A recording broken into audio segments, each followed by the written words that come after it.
out if you ignite he's a road ahead of full prophecy to be the greatest beast the world has ever seen. I feed him every day like the bones clean. I feed him all the hate and he grows me, and he gets claws real big, pissed off quick, and if you cross him you might drop dead. Metaphorically, of course, settling this war, never getting bored, loves the blood and gore, always wanting more, feeding from the source. They don't really understand until they feel the force of heart in. If you start shit, you'll be heartless in the darkness, torn apart quick, you left scars ripped, you'll be chewed up and discarded. And this world ain't right, won't accept it. Negative energy, I expect it.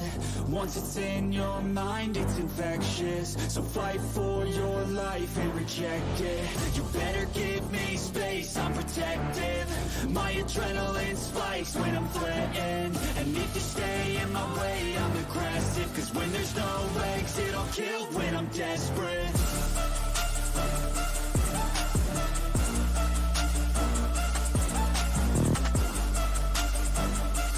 And welcome to the Golden Octagon MMA Podcast with your hosts, Matt and D Rose.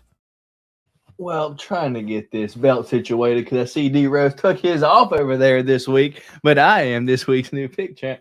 I had to hook back there, but at least looks like my pin came off or broke. Anyway, I'm the new pick champ, baby. Welcome to the Golden Octagon MMA Podcast. My name is Matt. D Rose is on that side of the screen. What a terrible start to this show. But today's UFC Topps Chrome release day. I know a lot of you guys are excited about that. You guys have been enjoying my video from earlier in the day. Also got a lot of hate about not knowing about the product. I apologize. It came out today. Cut me some slack. Apologize for not knowing everything about it. But, you know, I'll learn.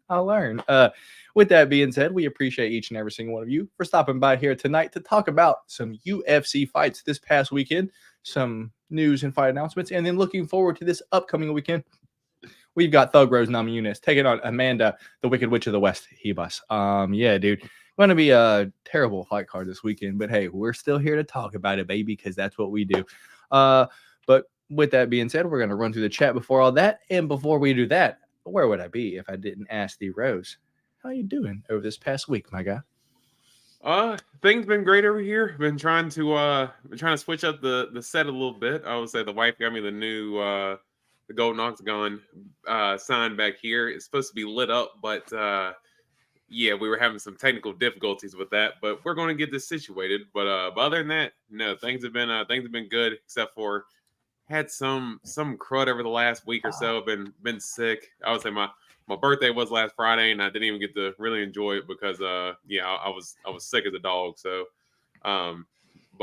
yeah, turned 31. So, yeah, welcome to the club, brother. Welcome to the club.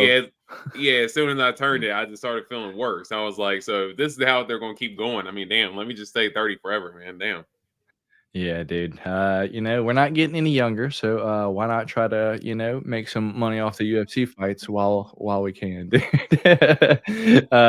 So with that being said, D Rose, let's hop into the chat real quick and let's get this show started. Another Golden Wednesdays with the boys from the loyal Lush Low. Man, in here every single week. Appreciate you stopping by. Lush, sorry I missed Monday's stream and left Lush alone to fend for himself. I'm here ready for Wednesday stream. Yeah, D Rose, I was in here. Awesome. Monday night and just Lush was here, but you know it is what it is. As long as I had somebody to talk to, I was all right. Yeah, had some good hits in my hobby box. Feeling lucky for Saturday. Good luck, Tim. Good luck, brother. I was so alone one day. Let's go, boys. I'm fresh off hitting a Shavkat Future Stars auto in my hobby box. That's what's up, brother. That is fantastic to hear. Yeah, that was way better than what I got. I got Brandon Moreno and Juliana Pena. Yeah, so you know, Juliana Pena not the best. Still waiting. Austin's still waiting on UPS to show up with his box this evening. My order got canceled. They emailed me saying it's available again on UFC store for $100. What? That's crazy. I might have to use my little coupon and go grab another one. I got Rich Franklin and Islam Makhachev autos. That's what's up. I'm waiting on Islam from Panini. Hopefully they send that. And also saying happy late birthday, D. And also happy belated birthday from Lush as well, D Rose. Thank you guys. The best. You guys know how to make a feller feel appreciated. Yeah, feller. Yeah. Yeah, I felt terrible because I think Nancy said something like late Friday night. She was like, "Hey, like, did you know, like, today was like fucking Dorian's birthday?" I was like, "I had no idea." And she's like, "Well, I just told her happy birthday on this like thing." I was like, "I feel like shit." No, I mean, but To be fair, I never dude, broadcast my birthday or anything. Like yeah, I'm never like, yeah, dude. If anything, I actually get like sad on my birthday because I'm like, shit, dude, I'm getting old. So I try not to. I try not to put it out there if I ain't got to. I gotcha. And I feel like once we get to a certain age, dude, it's like I don't want to hear happy birthday. Like, like we talk every fucking week, I don't need to hear happy birthday from you, Anyway, email specifically says they can use the $100 code on Hobbybox. Interesting. Maybe I should keep my eye out for that, Lush. I have to keep an eye out. Anyway, with that being said, let's get into the show, D Rose. UFC Vegas 88 recap. Personally, D Rose, if you just want to, I would give you my thoughts and opinions as a whole, my betting side of it, and then I'll just let you go, and then we'll just move on from there with the pick champ and all that. Because this past card was this past week, and you're muted, by the way. I got to catch up with some of the card, but I didn't. I was working a majority of the day on Saturday. So yeah, I did not actually get to catch. I'm gonna say probably about 50% of the card. I was able to go back and see results, some highlights and stuff, but was not able to watch the full card from beginning to end. But based on the results, I didn't miss one. All right, yeah. With that being said, D Rose, Tai Tuivasa versus Marcin Tybura, dude. Tai Tuivasa, elbowed Marcin Tybura in that shaven bald like haircut spot that he had. He was bleeding like the first round. I thought he had a chance to get Marcin Tybura out of there, but later on in the round, Marcin Tybura gets Tai Tuivasa down, and dude, just like you said, like a fish out of water, once Tai Tuivasa's on his back, he really doesn't know what to do, and Marcin Tybura chokes out Tai Tuivasa. Co-main event was probably the highlight of my night personally, because I felt exactly the same as Brian Battle, dude. It's like Brian Battle was whooping up on Angelusa, dude. Angelusa didn't stand a chance, dude. And then this eye poke happened, and eye poke did happen, dude. But immediately in the corner, like usually when a fighter gets an eye poke, their eyes like close, they can't open it and shit. Angelusa's eye was fine, both of his eyes were open. He's just like, I can't see. And then I'm like, dude, he's gonna quit. I'm calling it now. I'm calling it right now. And then like the ref was just like, well, just give it some time. And then, before you know it, the doctor's in there. They call it off. Brian Battle calls Angelusa a pussy. And Angelusa is now ready to fight like 2 minutes after the eye poke. If he just would have took the 2 minutes, the 3 minutes, he would have been ready to fight again. So I don't understand what happened there. That fight got called off. Dude, OSP showing up like an old dog, kind of wild to see, because he ends up defeating Kennedy and Zechiku via decision. And maybe I need to take your path, D Rose, and stop betting Kennedy fights, because I can't seem to get them right as well. The robbery of the night, which lost me the majority of my bets, this one is specifically included, and I feel terrible about this because this one, well, nah, I've already deleted it, dude. But yeah, Christian Rodriguez, Isaac Bulgarian, complete robbery in my opinion. If you want to know how I scored it, I thought 10-8 round 1 for Isaac Bulgarian, 10-9 round 2 for Isaac Bulgarian, and 10-8 round 3 for Christian Rodriguez. 2 10-8s for each fighter. In round 2, you got to give it to Isaac Bulgarian, 10-9. But the judges did not see it that way. So I personally thought it was a complete robbery. And that stopped you from having to eat 3 beans this week.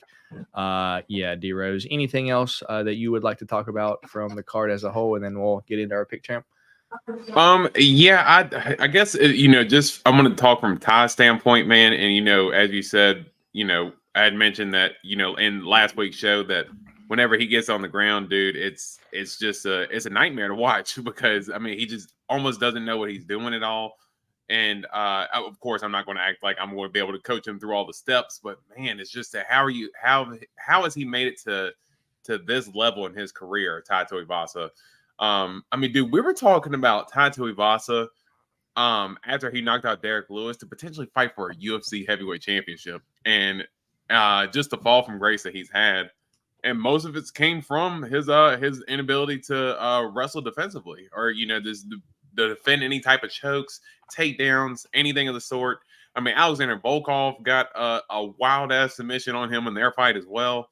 I mean, I know the Cyril Gane fight, he got pieced up pretty bad in that fight, but we all kind of expected that to happen. But man, I hope Ty can bounce back though. And then for Brian Battle, that was probably the highlight of the card, just because the whole drama and stuff that is set into it and everything. And man, Brian Battle's like social numbers. Like I'm pretty sure his interview, his post-fight interview, all his post-fight press conference, all those numbers did more than anybody on the card by 1,000, because everybody was interested to hear from him the shit he was talking about Angelusa. So Brian Battle, he's been getting a little bit more steam as far as people following him and paying attention to him more. He's a good fighter, man, and I think that 170 weight class is great for him. He looked good Friday too. He looked good Friday too. No issues at all Friday. Looked solid. And he made 170 on the nose too. Not like 171, not 170 and a half. No, he made 170 on the nose, championship weight. So I think he's got a lot of good potential coming out from the welterweight division for sure. But yeah, it was a tough card overall.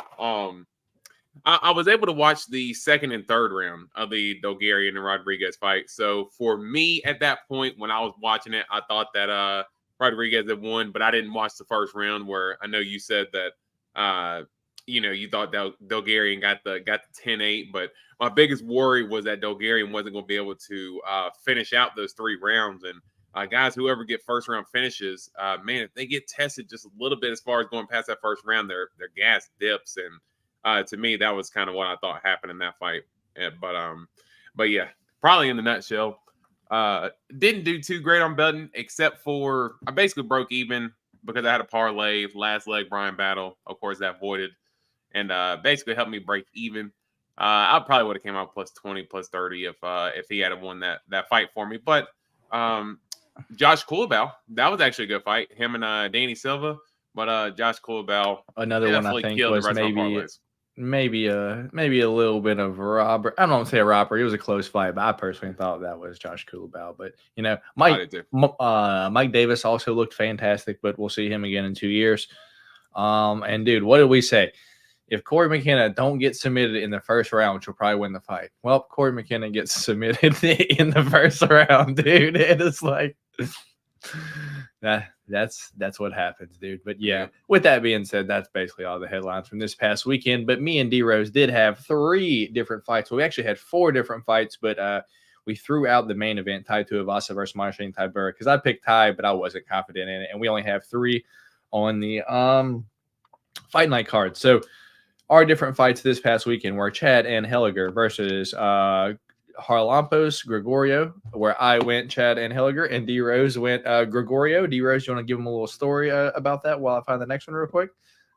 Yeah, I literally thought that I had won the pick champ based off of that, because I thought the whole week that I had picked Chad and Helliger. So I was like, yes. So I was sitting there like fist pumping once I saw that C-Rod won, and then Matt was like, "Are you ready to eat the beans?" And I was like, "What am I missing?" So like we're literally messaging back and forth. And then I go back and I see the screenshot from the podcast, and I was like, dude, did I really pick Harlampos Gregorios coming in newcomer? I mean, I think I let favorite. He was the favorite. That's why. No. And Helliger was the favorite, but no. And Helliger was the dog, like plus 150. No, I thought and Helliger was the favorite. And Harlampos was. No, I let the Sarah Longo thing because he trained with Ray Longo. I let that get into my head a little bit. Him and O'Day, 2 guys that I don't think O'Day does full-time training up there, but has trained with me every now and then. I kind of let that influence get into my head a little bit as far as the wrestling goes. Yeah, and speaking of that one, you're now kind of led into the next one. O'Day Osborne versus Jafel Fillo was our second different pick, where I did go Jafel Fillo. D Rose went O'Day Osborne. This one actually ruined a few of my bets because O'Day likes to gas a little bit later in the fight, so I thought that maybe he would do all right the first round and then maybe get submitted second or third round. So I had Jafel Filo round 2, round 3 sub and a ton of bets, but he submitted Ode Osborne in the first round. So that was our second different pick. And our third different pick was, as D Rose said earlier, Christian Rodriguez versus Isaac Bulgarian, where I believe it's a robbery. D Rose should have to eat 3 beans this week, but because the judges think that Christian Rodriguez won this week, that means that D Rose is only eating 2 beans this week. But I am new, your pick champ this week, baby, and hopefully it can stay over here for a little bit now, because D Rose, we've been kind of alternating back and forth. Like you'll win one, I'll win one, you win one. It's kind of hard to for either one of us to get on a little roll here in the past month or so. We just keep kind of swapping the belt back and forth. Let's see. And Austin said submitted twice. Ode Osborne, Philo, and Bulgarian versus Rodriguez. Yeah. So that was our other ones. Oh, man. So with that being said, D Rose, this is your turn to shine, my guy. As per request, since you guys don't want to take your boy for his word, fresh pack right here. Oh shit! Fresh pack of the Bean Boozled. So y'all ain't gonna sit here and gonna strip this thing down. This is a fresh pack right here. So once I get me a couple good tasty treats right here, y'all haters gonna fall back. All right, y'all haters gonna fall back. Once I get my pomegranate and my tutti frutti, oh yeah, we out of here. Gosh. Let me get my bag just in case. Got my little that's bag. smart. That's smart. Gosh, yeah, and can't believe y'all gonna question my integrity when it comes to this game. And we're gonna try to mix it up here because I don't know what flavor I'm gonna end up with. I'm just gonna grab one and then I'm gonna go and I'm gonna grab the second one. So okay, this one has a peach type of flavor. Oh, that one's either barf or peach. No. So I think it's either, man. So here's the worst part: either strawberry banana smoothie or dead fish. I actually just ate some salmon right before we hopped on here, so I'm hoping that this does not interrupt the clash with the taste of my dinner that I had. Yep. But here he goes. Look at it.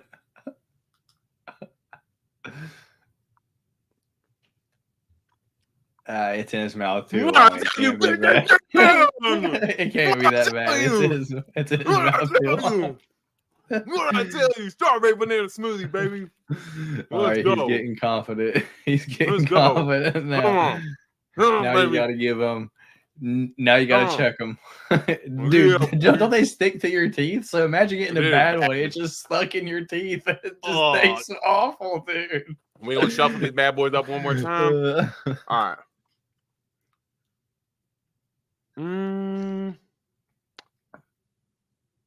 I can't tell. That looks like the same color.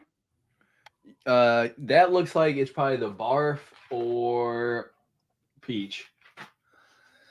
You're just smelling it like you can tell a difference. It's gonna smell the same on the outside no matter what. Let me oh my goodness. Let me throw this one back real quick and let's try to I don't want it to be barf. Hey, that's the one I had last week. It can't. It isn't that terrible.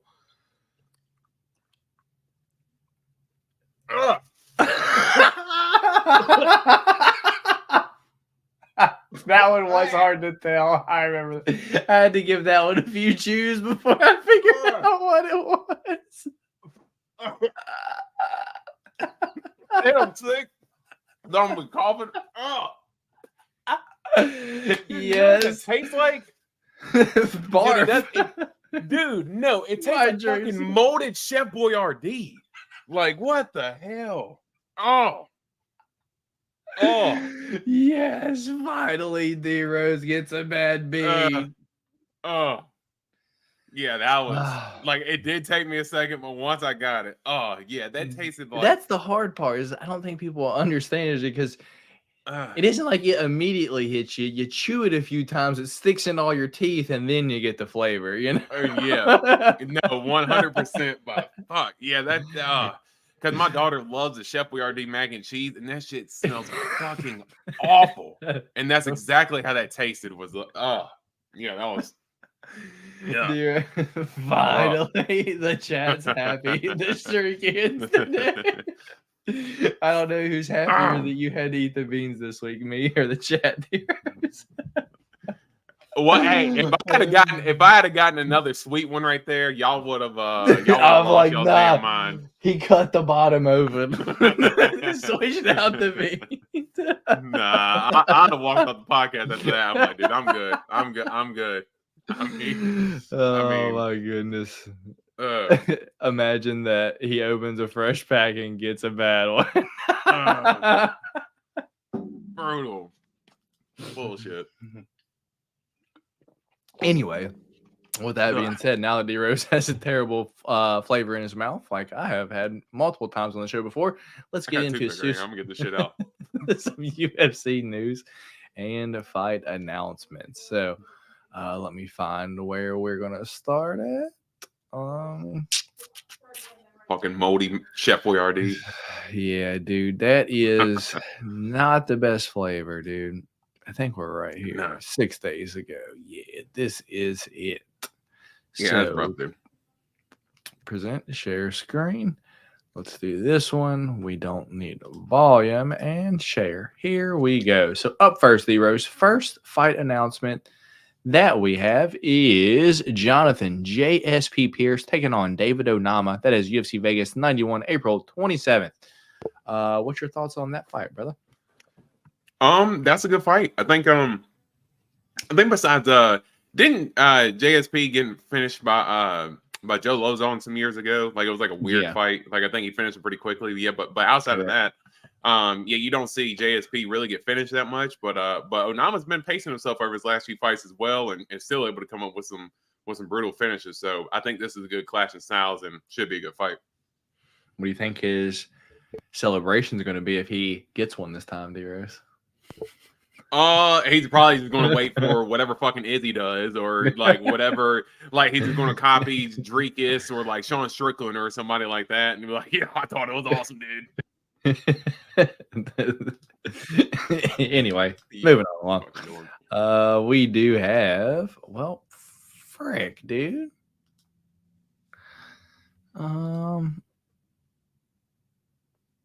Come on, man. I don't think we've seen that Jared Gordon versus Nasrat. I don't remember that fight either. All right, well, I'll go back to that one then. But anyway, here we go. Gene Silva versus William Gomi added to UFC 301 May 4th. You care about that one, D-Rose? Gene Silva's a dog. He's the one that fucking barks at people. Yeah, that's what I was gonna say. He it should be a good fight, but yeah, not terribly interested. You said this one right here you wanted to see.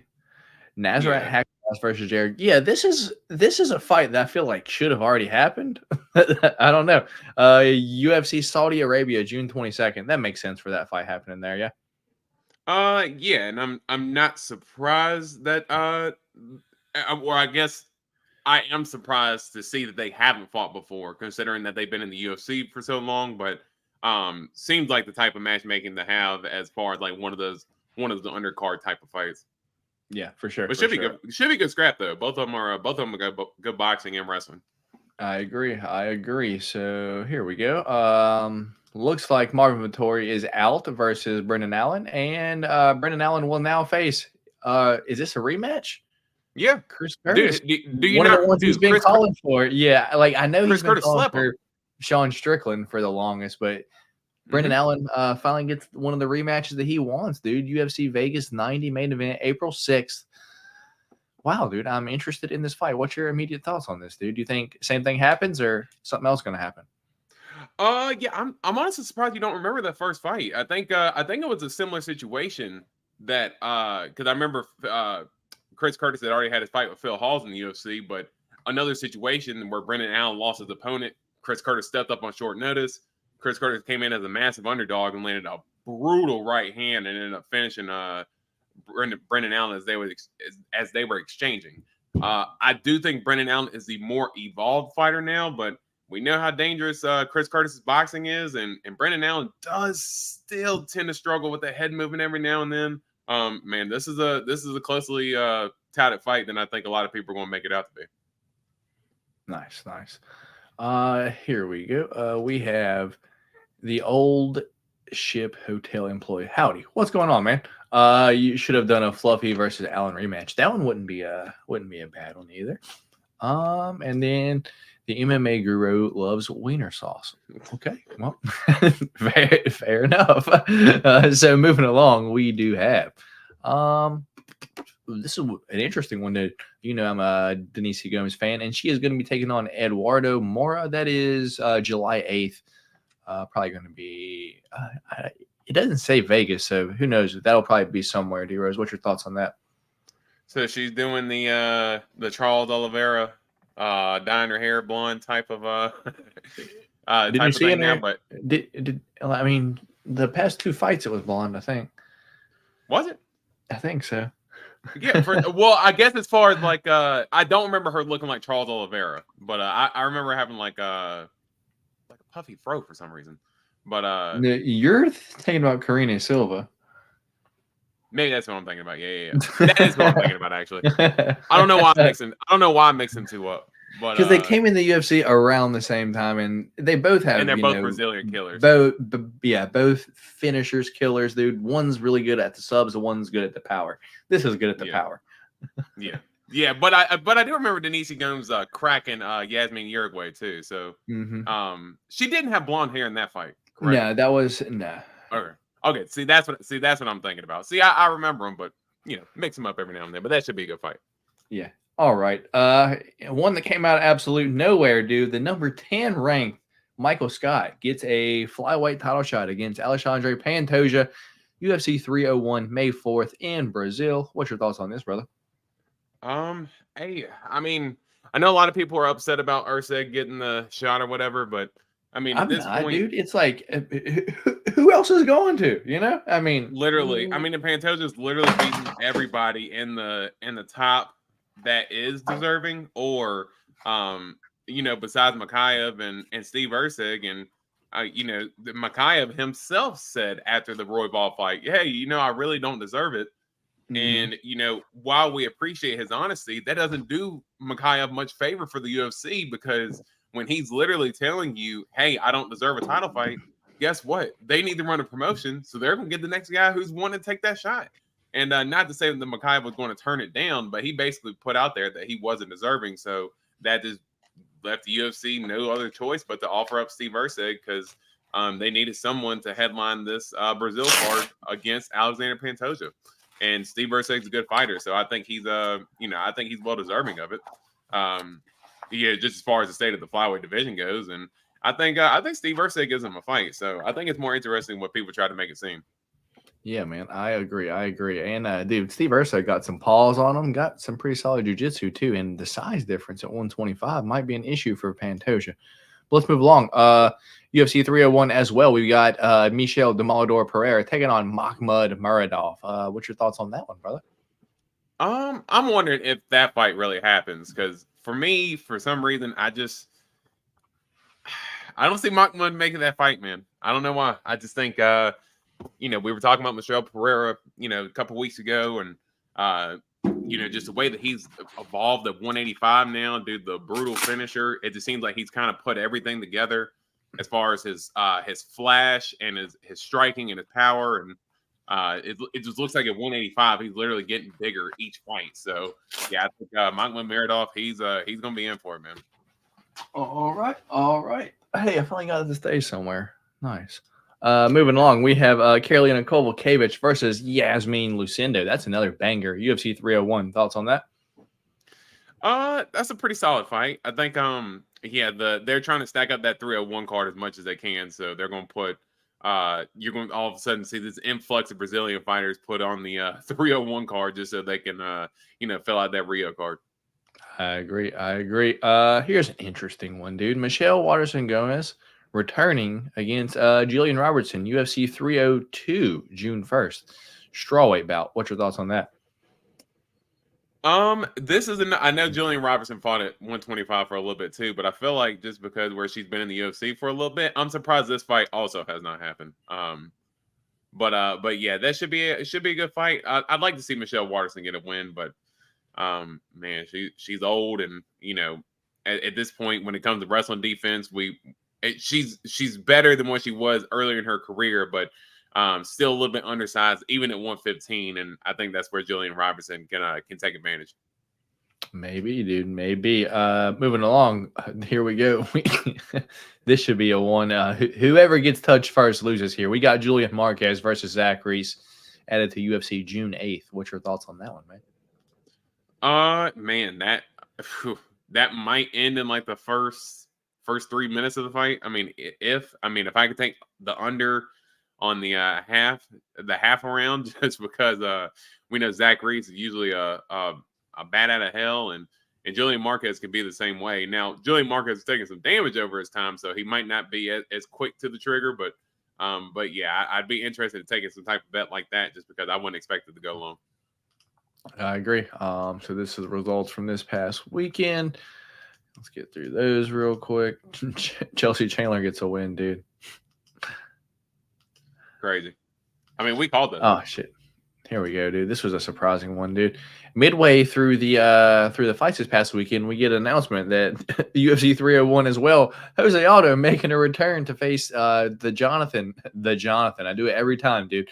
Jonathan, the Dragon Martinez, UFC 301 May 4th. What's your thoughts on the Jonathan? Probably going to crush Jose Aldo in Brazil, yeah? I mean, Aldo has not been off. I mean, he's been boxing, and I mean, if there's one thing that he knows how to do is to defend a leg kick. I mean, I know Jonathan Martinez's leg kicks are a little bit different, but yeah, I mean, when it comes to leg kicks, he's great at defending them, and again, his boxing has been his best part of his game for Aldo the last couple of times. So, I mean, it's hard to count the King of Rio out. Indeed. So continuing with the results from this past weekend, I still can't believe OSP got that win, dude. So glad I did not bet Kennedy. In so much fighting analysis that I heard when people are like, dude, if you do not have Kennedy in your parlay, what are you doing? Like, yeah, I'm being safe on my money. Like, I'm not betting Kennedy, dude. No way on God's green earth at all.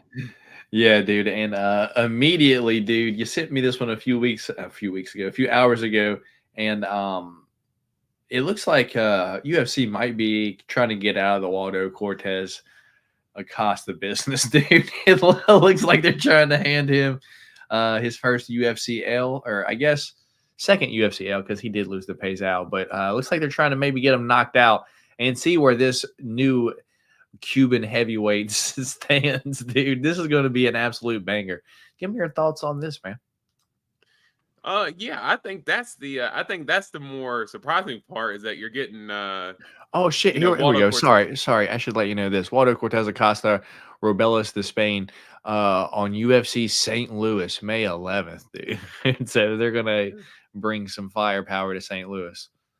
Yeah, but yeah, I think for Waldo Cortez Acosta, I mean, he's put on some fun fights, so I don't know why the UFC would be necessarily out on him, but dude, yeah, I think that Andre Arlovsky fight was the end of it, dude. I didn't want to see him air humping Andre Arlovsky, dude, and not being able to knock him out, dude. I'm like, hey, what the fuck are you doing, dude? Do something. You're air humping. You're dancing, dude. Finish him. He's old. And he couldn't. That's my thing. It's like, I'm done with him. I hope he gets fucking snoozed.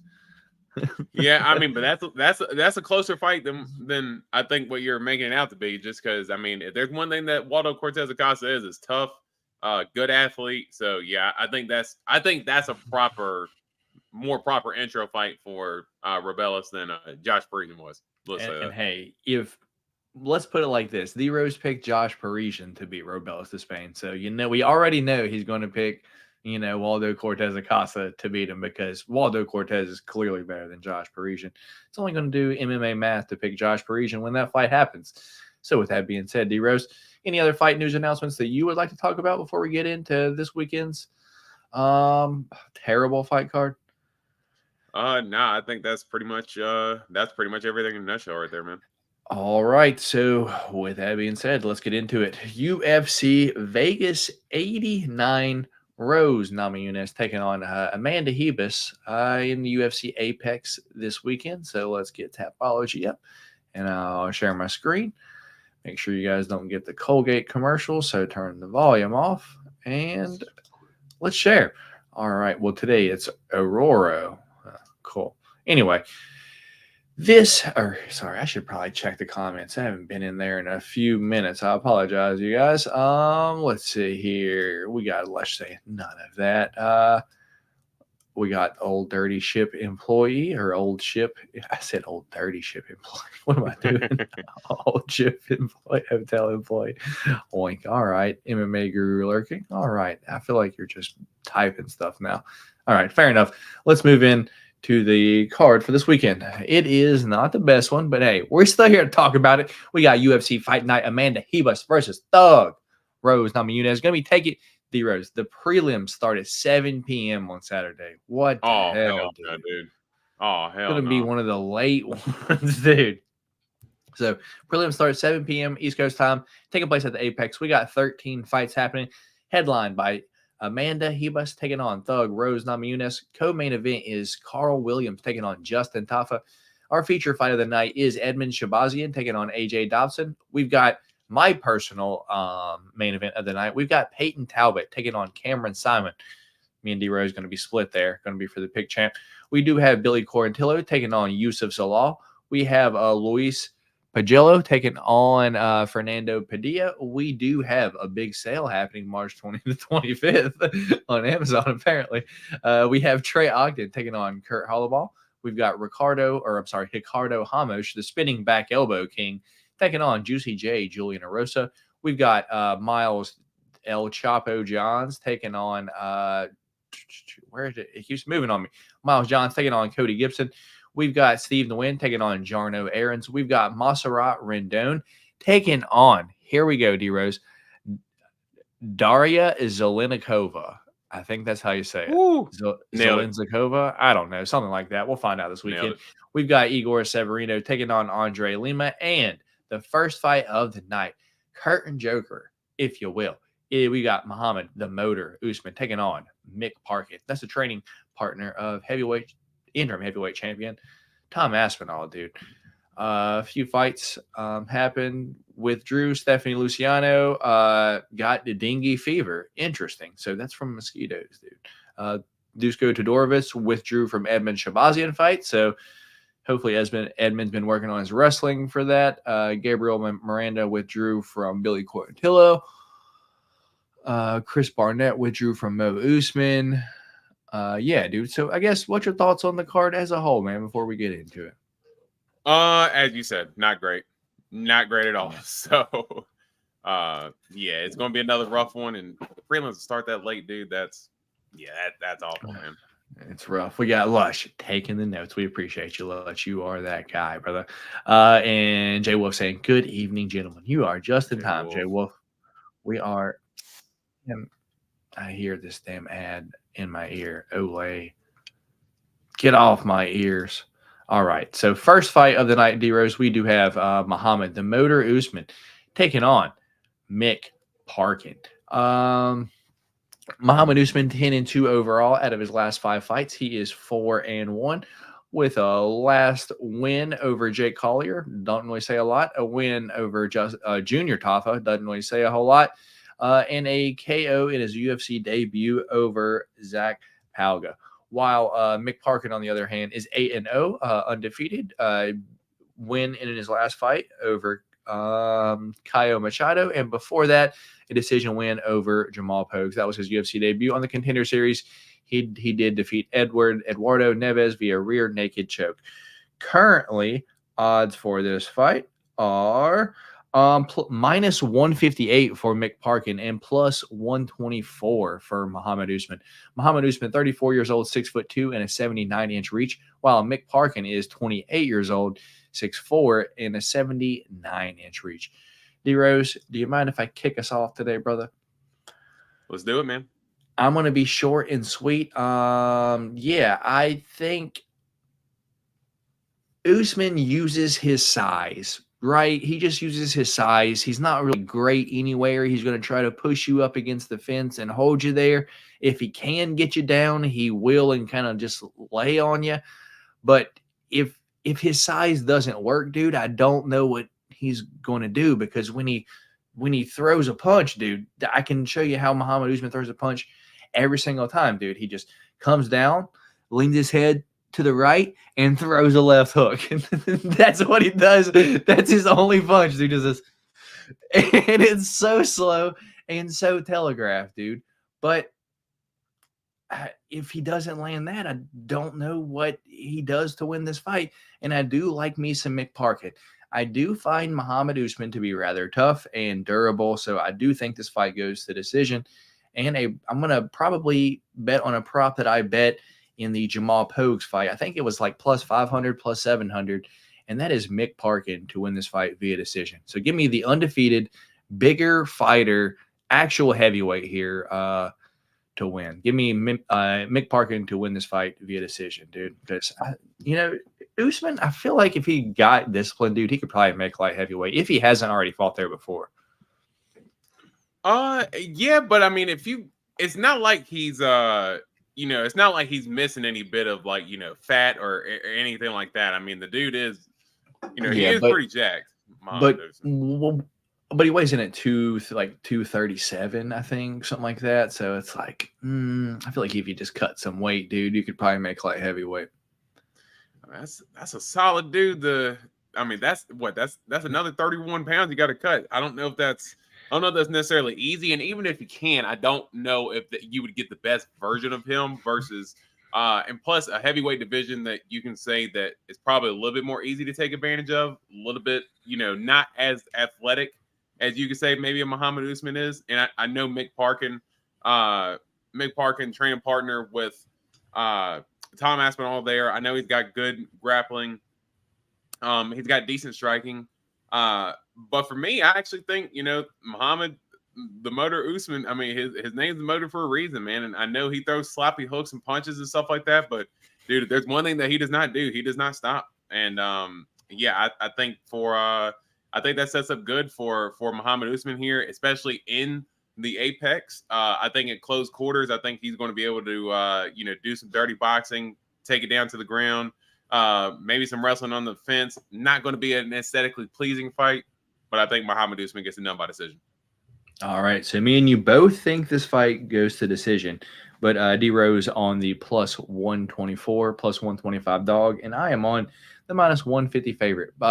One thing I do want to note on this card, D-Rose, a lot of close lines here this week. So, if you're confident and you're right this week, there is money to be made because, not a lot of huge underdogs or anything like that. You could probably find yourself in a way to making a decent chunk of change if you could call some fights correctly this weekend.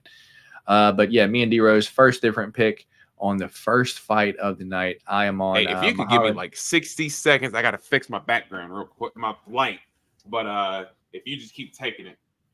All right, dude. But Mick Parkin, I'm on Mick Parkin, D-Rose on Muhammad the Motor Usman. So up next fight of the night. Let me make sure we are still sharing. Indeed, we are. Next fight of the night, we do have Igor Severino taking on Andre Lima, two UFC newcomers here. So and we're not going to pretend like we know a ton about these guys. Both undefeated at this point. Both, I believe, were on the Contender Series. Let me check just to make sure. I know Igor was, 5 months ago, knocked out over Jahanta Silva. And, Andre Lima was as well. Currently, odds for this fight are minus 186 for Andre Lima, plus 144 for Igor. Cervino or Igor da Silva, whichever way you call it.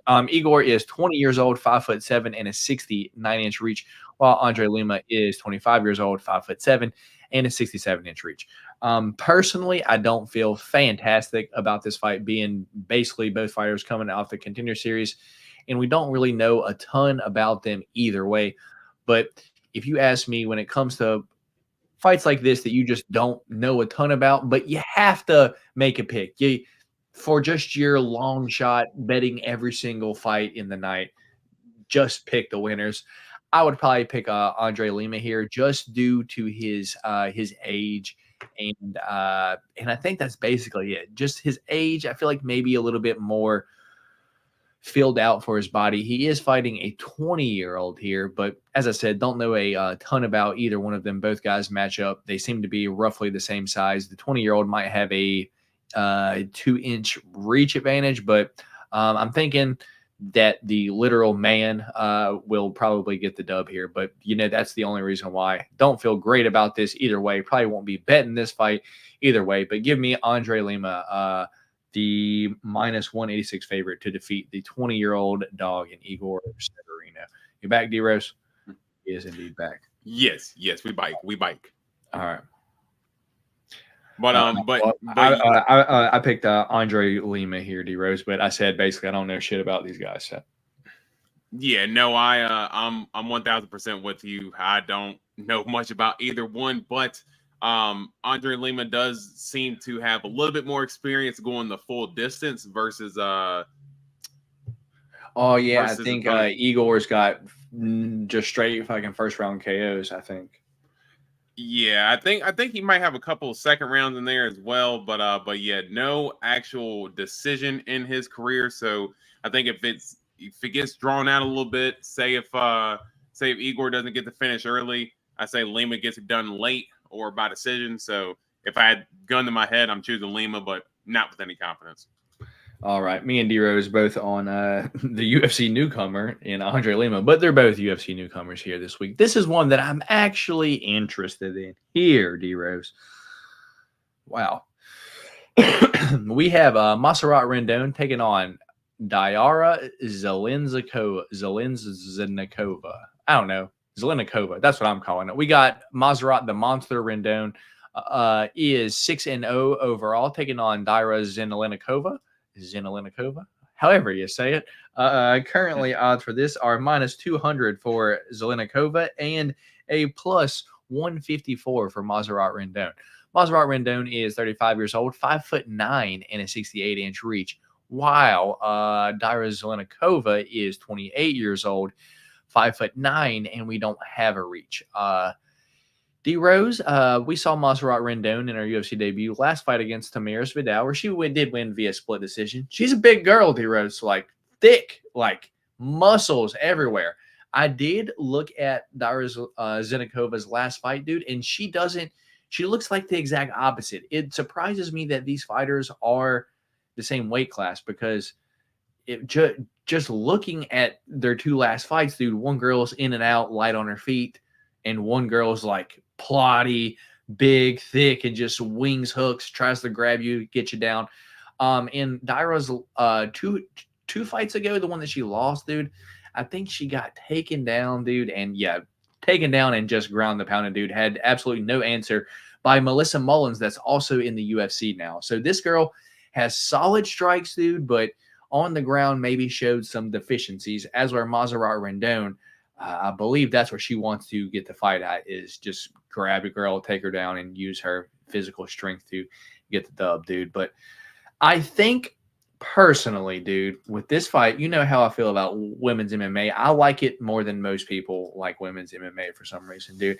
I think the footwork, I think you could look at this, if you want to look at as somewhat of a guy fight, obviously way lower level, maybe look at something like a Paulo Costa versus Izzy fight. I look at Montserrat Rendon to being this big, beefy, broody girl trying to come in, muscle her way, throw the big hooks. And Zelennikova to be like the Izzy, the one that's going to be on the outside, popping her shots, good footwork. So give me Diara Zelennikova to win this fight via decision this week. She is the UFC newcomer, -200 favorite. But Maserati Rendon, if she took her down and just grounded her the whole time, it wouldn't surprise me. But give me the UFC newcomer, the slight favorite, I guess, 2-1 favorite, Zelenikova, to defeat Maserati Rendon this week. Which way are you going here, D-Rose? And while you break that down, I'm going to go grab a soda. I'm going to pass it to you, my guy. Yeah, this is a man, you left me a tough one to me on. Yeah, because Daira Zenzelikova, I mean, that's not gonna lie, this is gonna be a tough one for me to call, boys, because I know Matt said that he's on Daira there, but I mean, Rendon, you know, she does have good wrestling. She uses that brute strength just to walk forward, but I in the Tamaris Vidal fight, I mean, it was a little bit of a slower pace fight from what I remember last, but man, you know what? Don't even make it too cute. Let's just go with Daria here, just to not even don't even chance it. Even though I get the chance to pick for the pick champ next week, let's not even put that in the ethosphere. Just keep it moving. All right, D-Rose. So me and D-Rose both on Daira Zelenikova this week. Up next, we do have Steve the Ninja Nguyen taking on Jarno Aarons, dude. Steve Nguyen, 9-1 overall. This is his UFC debut. He last coming off the Contender Series where he knocked out AJ Cunningham, which we just saw. Who was his name? Who just now knocked out AJ Cunningham? It's not Eros Medic, D-Rose. What's the other guy? Ludovic Klein. There we go. Ludovic Klein. Yeah. He just not knocked out AJ Cunningham as well. Hold him with the Jarno Aarons. That's right. Jarno Aarons, 13-5. Been in the UFC, lost 2 fights now. A decision to William Gomi and a decision to Sungwoo Choi, but I believe he dropped them maybe once or twice in that fight as well. Currently, odds for this are plus 158 for Jarno Aarons and a minus 205 for Steve Nguyen. Steve Nguyen fighting out of Kansas. Just Kansas. The whole state, baby. Anyway, Steve Nguyen is 30 years old, 5'11", and a 73-inch reach, while Jarno Aarons is 29 years old, 5'11", and a 73-inch reach. D-Rose, this one's hard for me to call, man. Do you have a lean here? I mean, for me, it just looks like, you know, for Jarno Evans, I know that, you know, he's had a little bit of a rough run, but he's also had, you know, some tough competition that he's fought as well within that time. But a lot of, not going to say losing a decision to Sungwoo Choi is bad, because Sungwoo Choi is a good fighter, but Sungwoo Choi is mostly a big finisher type of guy. And as you said, Jarno Evans was able to hurt Sungwoo Choi a couple times in that fight and still ended up losing. So he just kind of has, you know, this bad misfortune for himself. And Steve Nguyen, I think he's got, you know, just a little bit of momentum coming in off the Contender Series. He's got 2 separate wins off the Contender Series, 1 decision, 1 finish. So he's been a little bit more well-rounded in his ability to win. So if I'm putting any type of money towards this at all, definitely going to go Steve Nguyen. But yeah, just in terms of picking here as well, Jarno Evans can be cracked a couple times, and I think that's where Steve Nguyen can take advantage at. Let's go Steve Nguyen here. Yeah, I think that's the way I'm leaning, dude. Is just I don't think Jarno Aarons is a good fighter, and that's why it's tough, because we got someone coming from the Contender Series that we don't really know shit about that had first round knockout on the Contender Series against AJ Cunningham, which has absolutely, like, he's tough, but I mean, not really the best fighter. And where Jarno Aarons, I feel like he's an okay fighter. I just don't think he's UFC level. So I think this fight should truly be a pick'em. But I'm going to go with you, D-Rose. Give me Steve Nguyen to probably knock out Jarno Aarons, maybe even in the first round. But I don't feel great about it. I definitely don't feel great about it. Yeah, I'm not going to be betting that one this weekend. At least I hope not. I might find myself into a bet, but who knows? Anyway, next fight of the night, we do have Miles Chapo Johns taking on the Renegade Cody Gibson. Dude, this is one that I'm actually interested in this fight. We got Miles Chapo Johns 13-2 overall. His last fight was overturned due to Turinabol. Pops for the John Jones drug. Anyway, these ads, man. 13-2, and then before that, decision win over Vince Morales, which does not say a ton because Vince Morales doesn't really have a chin. Lost to John Castaneda, and now we're looking at 3 years ago. Cody Gibson coming back, lost to Bracatone in the Ultimate Fighter finale. And then before that was in the UFC. But this is his second stint in the UFC. He is 19-9 overall. Currently, odds for this, D-Rose, are minus 142 for Cody Gibson and plus 112. Well, hold on a second. No, minus 142 for Miles Johns and plus 112 for Cody Gibson. So Cody Gibson, the slight dog here. Miles Johns, 29 years old, 5'7" and a 66-inch reach, while Cody Gibson, 36 years old, 5'10" and a 71-inch reach. I'm going to be straight up here, D-Rose. I'm going to go with the dog here this week. I think Miles Johns, he's solid. He's a good wrestler, dude. But I feel like if he has to strike for an extended amount of time, he gets tired. It's like I see people get tired from wrestling, but I don't really see people get tired from striking too often. But Miles Johns just seems to be one of those people that if he has to throw his arms, he just gets dead tired. And Cody Gibson, on the other hand, you saw that on the Ultimate Fighter. He's going to turn up. Got solid cardio, is going to turn up more and more as the fight goes on. Got solid footwork, solid range, solid teep kicks. And I think if he can keep this fight on the feet, he's going to end up piecing up Miles Johns, gassing him out, and probably winning this fight via decision. So give me Cody Gibson to defeat Miles Johns via decision this week. D-Rose, what's your thoughts here? Yeah, you actually, I would say I'm actually in agreement with you, man. And big reason why too is, for all the things that you explained. Now with Miles Johns, when he throws those strikes, he is throwing to hurt you. He's not throwing just to play points. He's throwing to inflict some damage. So he does get tired. Now, if he lands one of those big bombs now for Cody Gibson, I mean, there's no telling that he's going to be able to, live to tell the tale. But, I mean, if you take into account Miles Johns' cardio issues, plus he's taking this fight on, a week or two's notice? So this is a short notice fight for him as well. He might see a little bit of an opening there against Cody Gibson, but I think what Miles Johns has shown in the past, as you see against John Castaneda, any type of wrestling or anything like that, you can get to him and tire him out. And I think that's where Cody Gibson can take advantage at with Miles Johns here. I think you're going to see a lot of wrestling. I think you can maybe even see a submission from Cody Gibson here, but I think there's enough money on that dog line just to squeeze by itself to just go straight money line. But yeah, I'm going Cody Gibson. All right, me and D-Rose both on the slight dog Cody Gibson this week. Surprising, D-Rose? No, because as I said, Miles Johns taking the fight on short notice. I'm actually surprised that Miles Johns is the favorite. So yeah, knowing that Cody Gibson is a dog, I bet money by the start of the week you're going to see that line come down to about even, or even see Cody Gibson take a little bit of the advantage as far as being the favorite. Fair enough. Here is another interesting one, D-Rose. We do have Ricardo Hamosh taking on Juicy J, Julian Arosa, dude. Ricardo Hamosh alternating wins and losses, 16-5 overall. Last loss to Charles Jourdain via guillotine, spinning elbow knockout over Danny Chavez. Then lost to Zaruk Adashev. Is it Zaruk Adashev?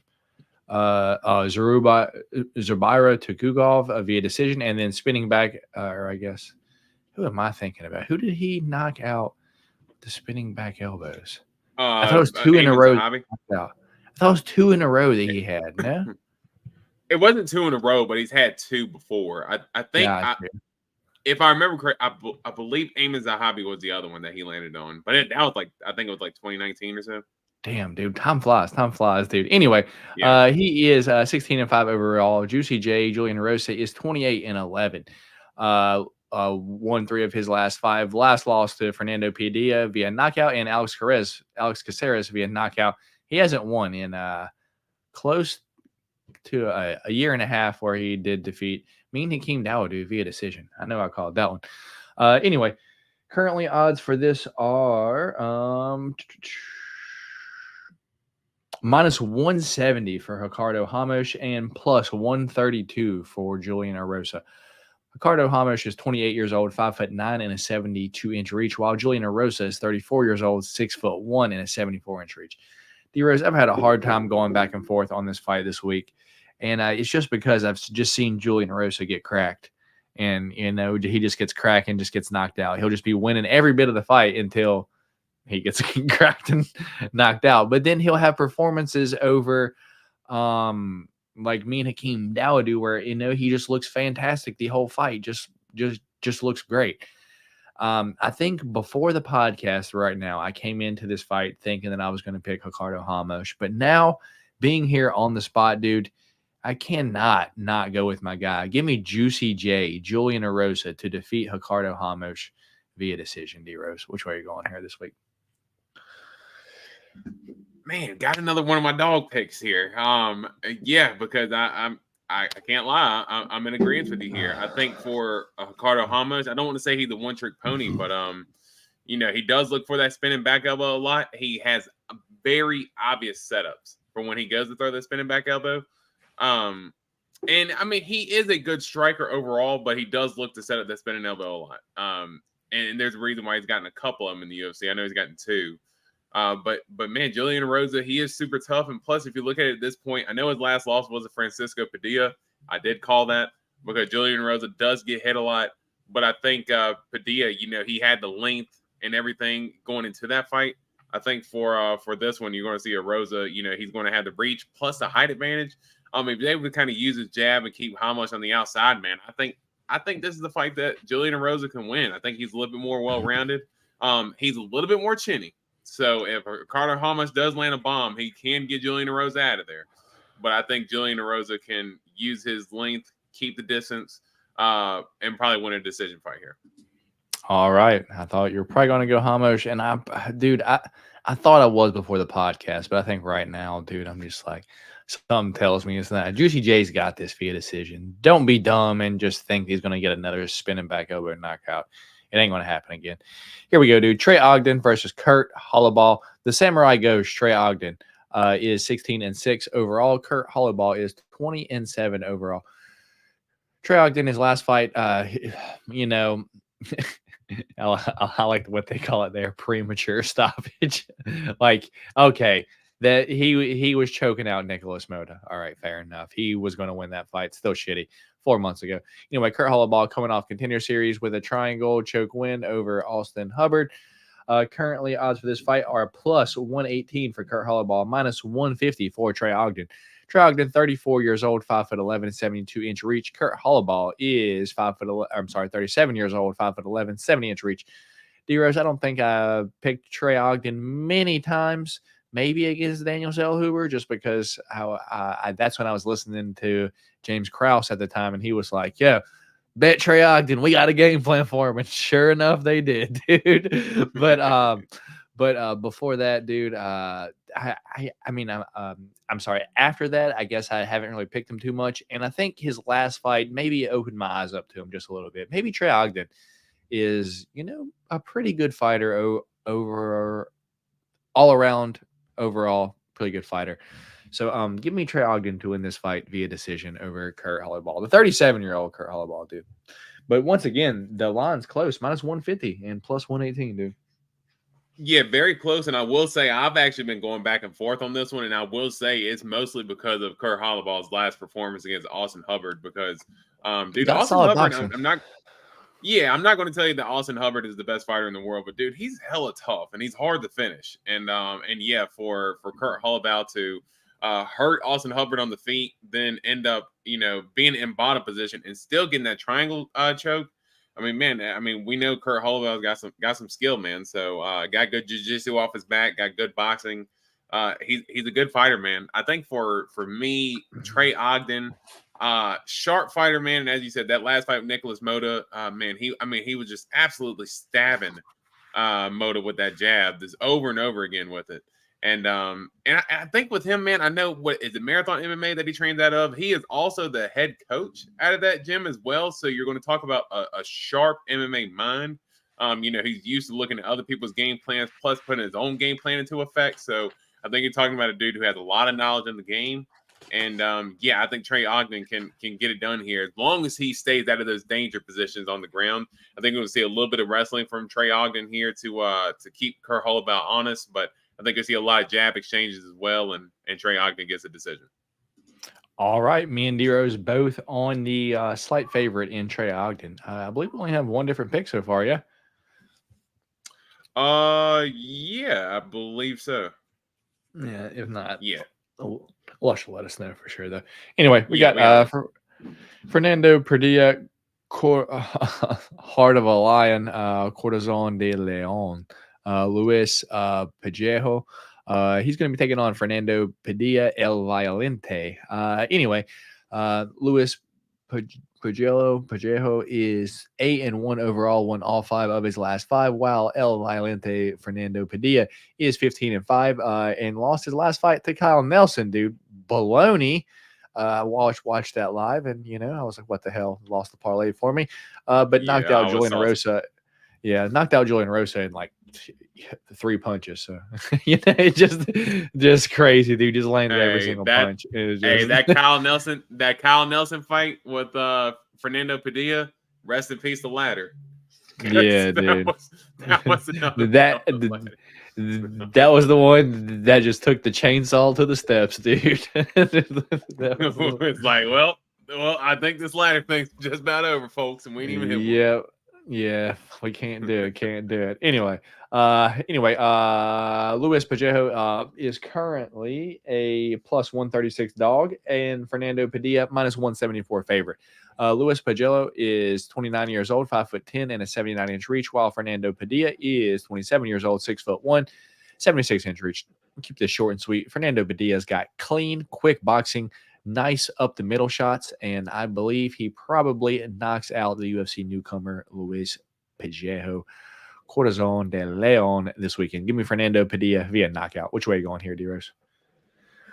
Fernando Padilla, as I was saying earlier, when he went up against Julian Rosa, I did pick him going into that fight, just seeing some of his highlights. Dude, he's a savage, man. I mean, he's got good boxing, super crisp. And I think I'd even told you before, Puello, whatever his last name is, before his fight against Robbie Ring in Dana White's Contender Series, I was like, hey, this Robbie Ring kid, he's actually from Virginia.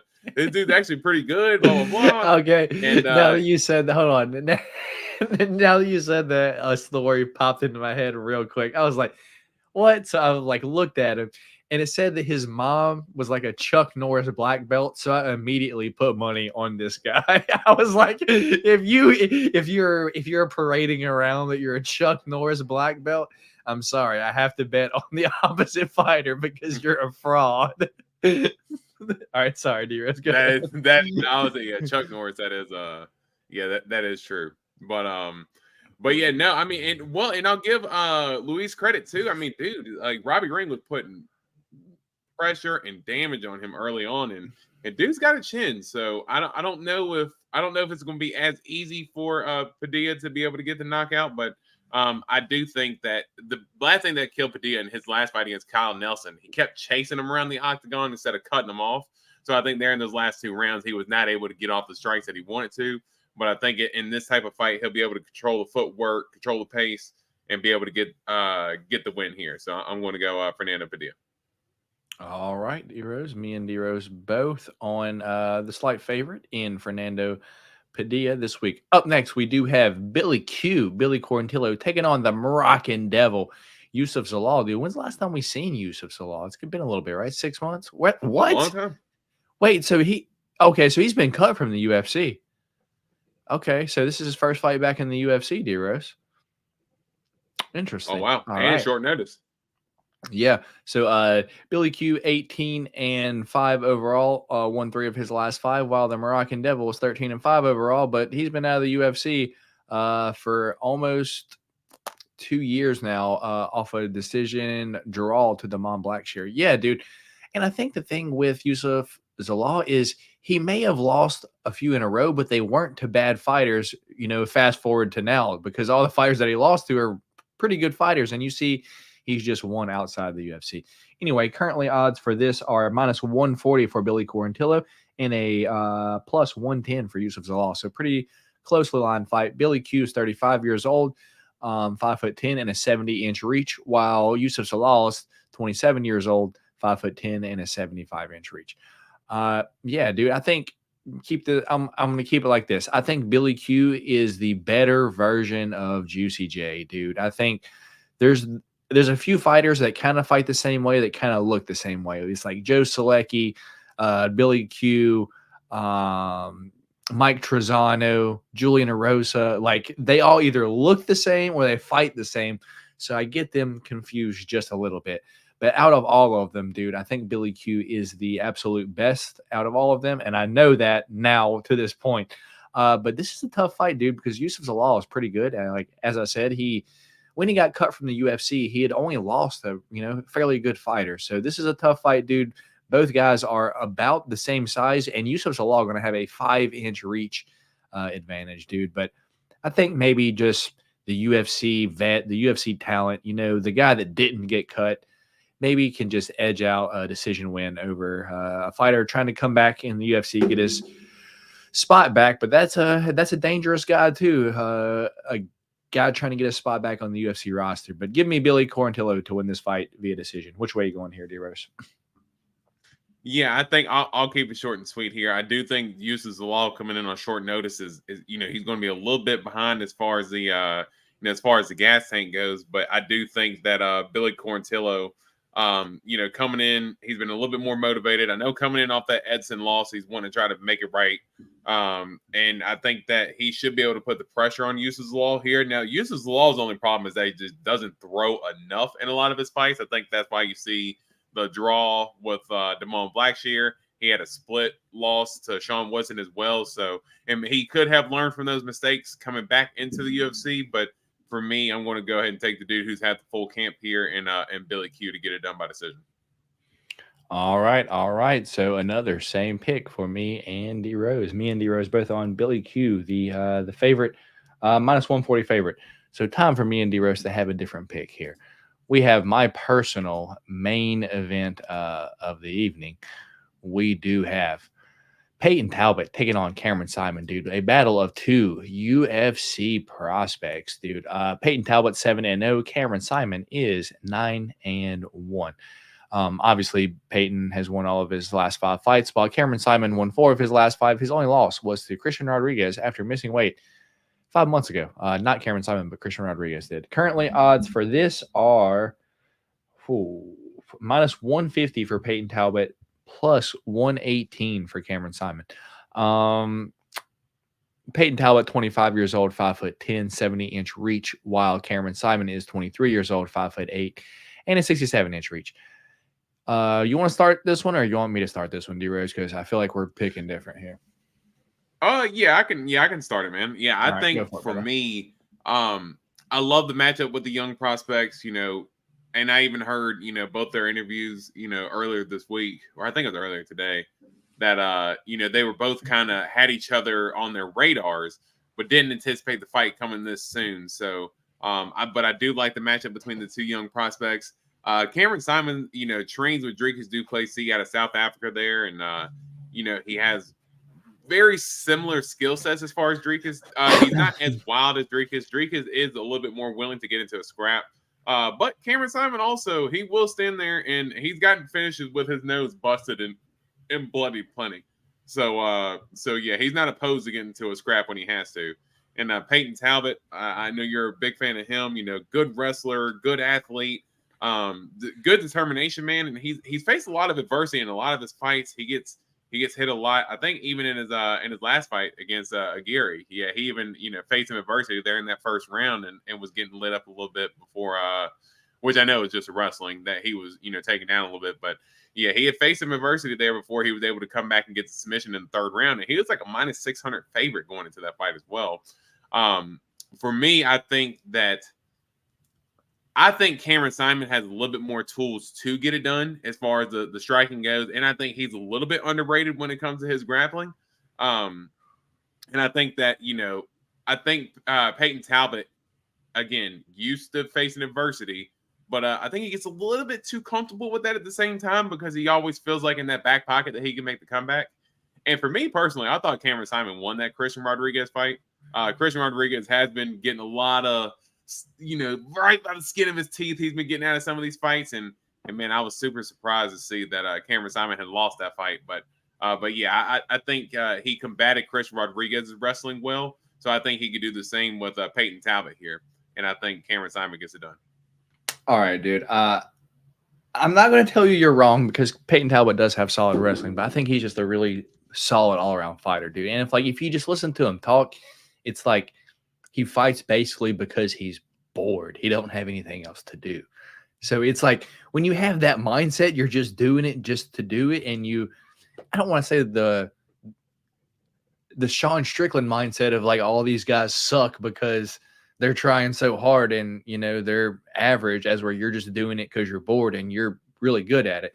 He has that mindset, dude, where he comes out round one and he just comes out and he's like, hope you're ready to go at like the deep waters, dude, because he'll let you beat the shit out of him for the first round, dude. But that round 2 and round 3, dude, he's walking forward like the fucking Terminator. And he ain't going to let off you, dude. He's on you nonstop, dude.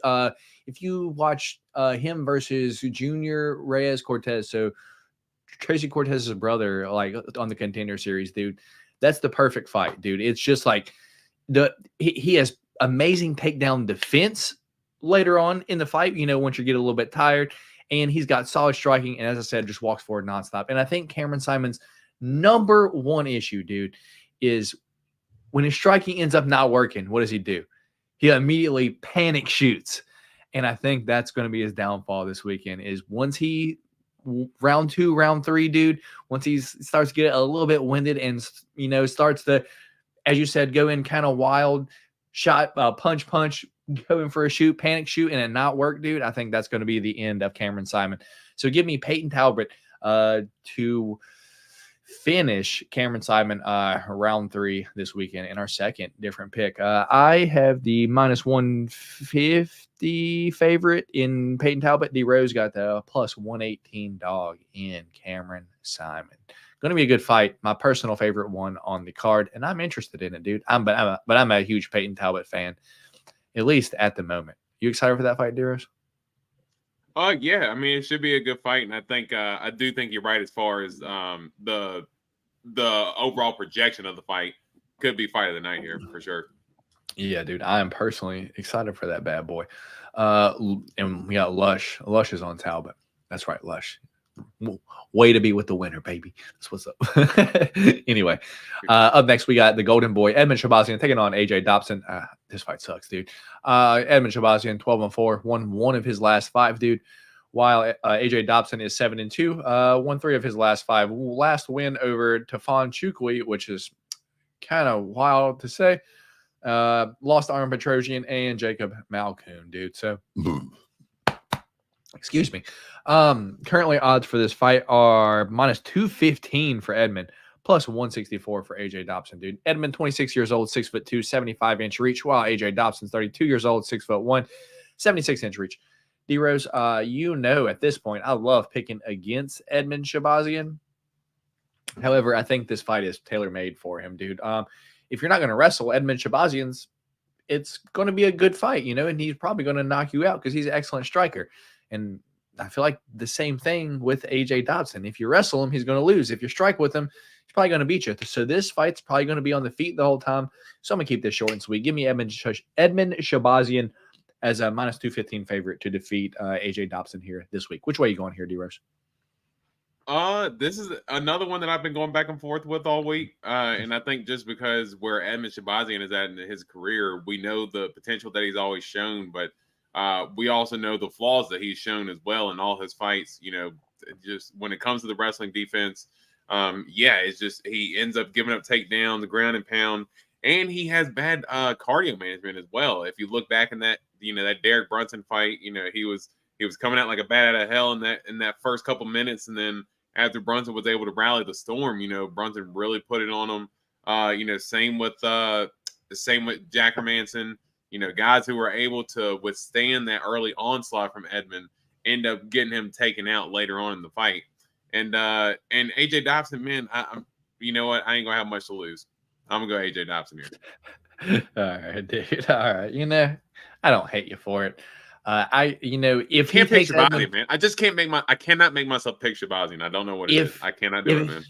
If he takes Edmond down, dude, it's probably over. But I just don't think AJ Dobson is the guy to be out there trying to wrestle Edmond Shabazian, to be honest. All right, so that's our third. I mean, he's a big dude though, or he's pretty jacked, so I can see it happening. Yeah, so that's our third different pick of the night: AJ Dobson versus Edmond Shabazian. I'm pretty sure we're gonna be the same on these next two. I don't know. You might pick Justin Taffa, but I ain't. Anyway, we got Carl Williams taking on Justin Taffa. Carl Williams 9-1 overall. Currently a -200 favorite. Justin Taffa +154. The dog, dude. 7-3 overall, dude. Carl Williams, 34 years old, 6'3", and a 79-inch reach, while Justin Taffa is 30 years old, 6 foot, and a 74-inch reach. Give me Carl Williams by WrestleFuck decision, dude. If there's one person Carl Williams might finish, it might be Justin Taffa, because Carl Williams is that guy that it's late at night and he has a little sip of water by his bed, but he don't even finish that, dude. He might drink like half of it, and then go back to sleep. He ain't even finished that late night bedside water, dude. So give me Carl Williams to WrestleFuck Justin Taffa, win this fight via decision. Which way are you going here, D-Rose? Yeah, this one's a tough one that I was going back and forth between. We know the dangerous kickboxer with the power that Justin Taffa has, and Carl Williams. I mean, obviously he's going to come in there with the wrestling, just spam takedowns. It's not going to be any type of Olympic wrestling type. Oh yeah, he's going in for the double leg. He's just literally going to run Goldberg spear. He's just going to run at Justin Taffa and go for a takedown and just keep spamming him against the fence. But man, I think Justin Taffa, all he needs is one. All he needs is one to get him out of there. And man, I think Justin Taffa lands that shot, dude. I think Carl Williams gets a little bit too sloppy when he's going in there for those takedowns.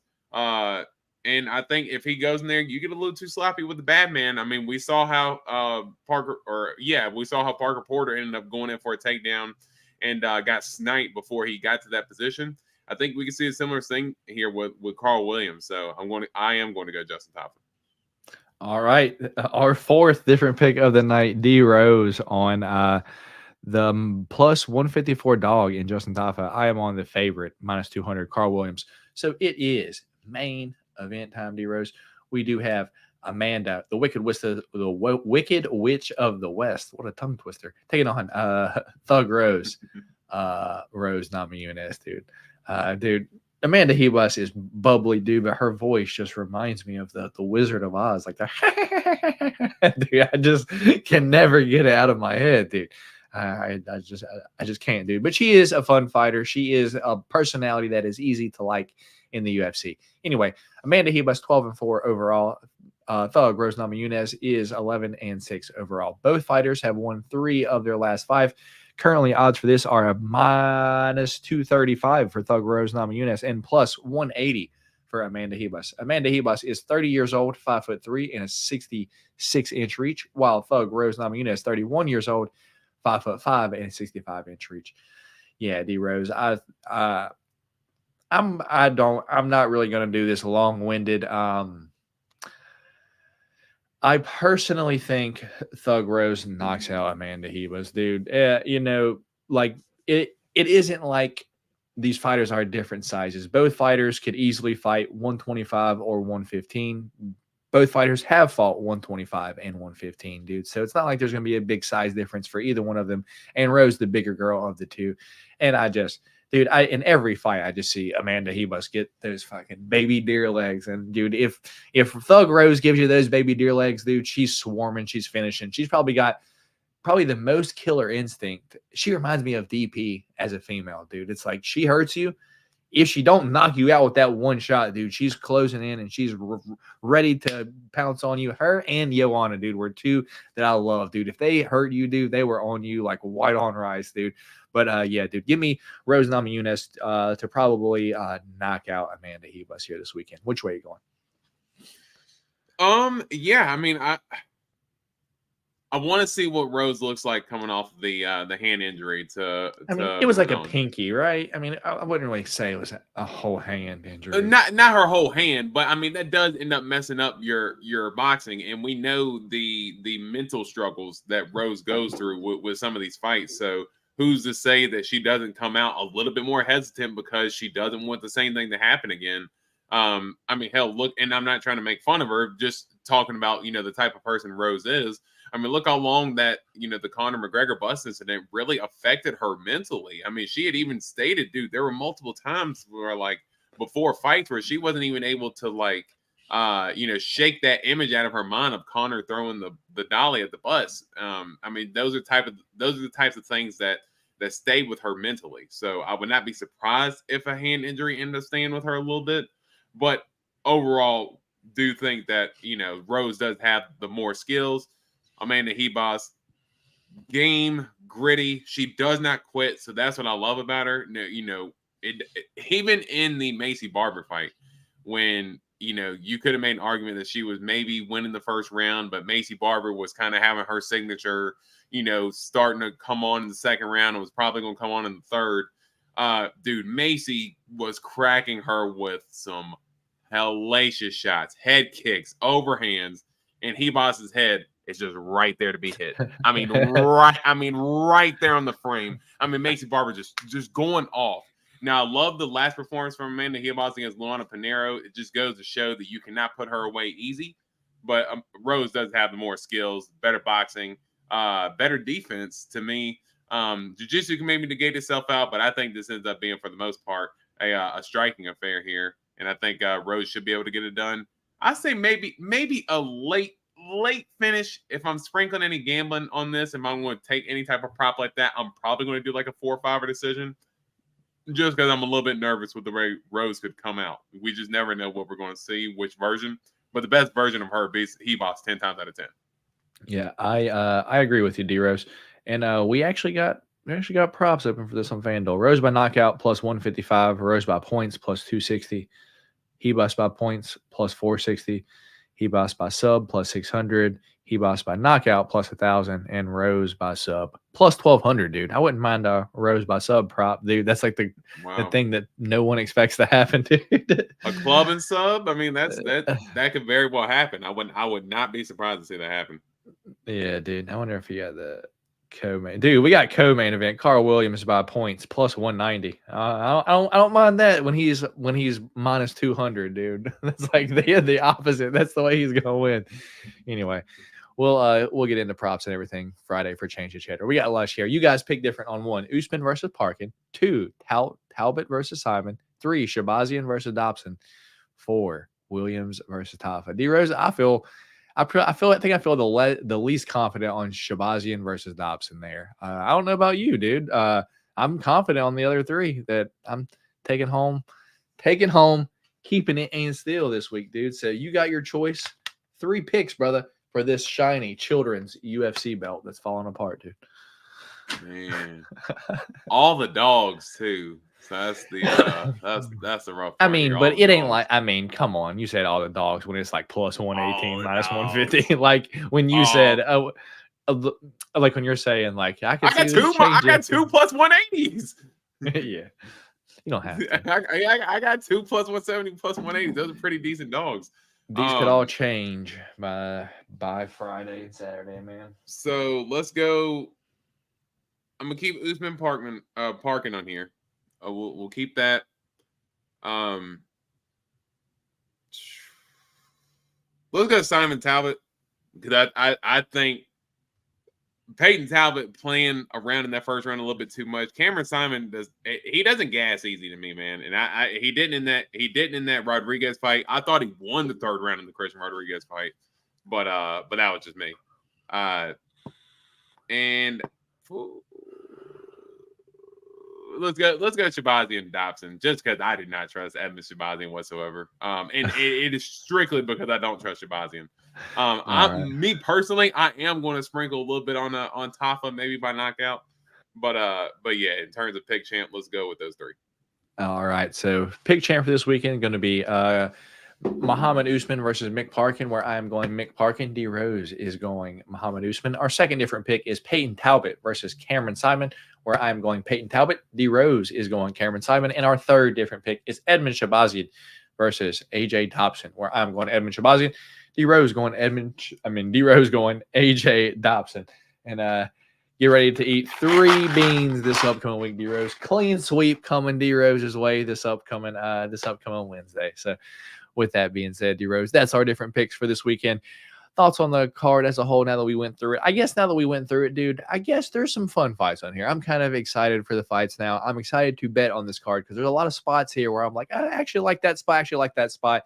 And with the lines being as they are, dude, I think I might have a good amount of just straight prop bets this weekend. Like, I'm not going to be having to parlay up the props because the lines aren't really bad. Like, like a minus 200, like the win by any way is like plus 200, plus 300, plus 500. So I might be taking a shot at some single prop bets this weekend. Quite a few of them, and did pretty solid on basketball. Speaking of basketball, I'm gonna check and see if I won this one tonight. Anyway, what's your thoughts after going through the card, D Rose? It's not a terrible card. The main card obviously is going to be a little bit better than the prelims, but man, my main thing is that start time, dude. That's a rough start time, man. I mean, I know you're going to have the NCAA tournament and all that stuff on, so maybe they don't want to have a conflict and interest in airing against that, but yeah, I hate late start times for cards that aren't that great. Yeah, I just lost my basketball. Anyway, I only put like $7 on it. I'm still up on the week, but it is what it is. That's what I get for betting basketball. We appreciate you guys. Stay safe.